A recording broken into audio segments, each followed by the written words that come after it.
Les zones à régime restrictif sont mises en place dans le cadre de dispositifs interministériels dits protection du potentiel scientifique et technique.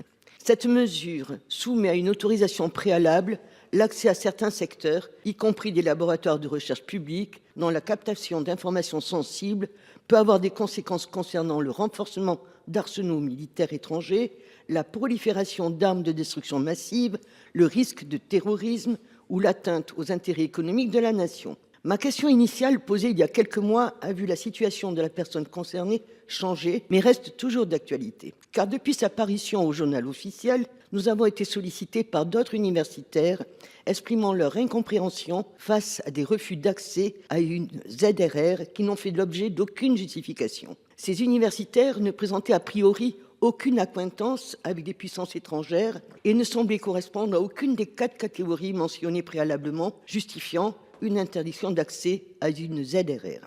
L'absence de motivation et de justification de ces refus, qui sont devenus de plus en plus fréquents, nous laisse légitimement craindre une forme de discrimination politique. Cette utilisation des ZRR fait craindre un risque de quasi-généralisation des ZRR dans la recherche. Elle est également soulevée par la Ligue des droits de l'homme, l'Assemblée des directions de laboratoires et l'Association française de sciences politiques. Aussi, monsieur le ministre, nous vous demandons de quelle façon vous pouvez garantir l'indépendance et l'absence de tout aspect arbitraire dans de telles décisions dont les motifs ne sont pas communiqués. Je vous remercie.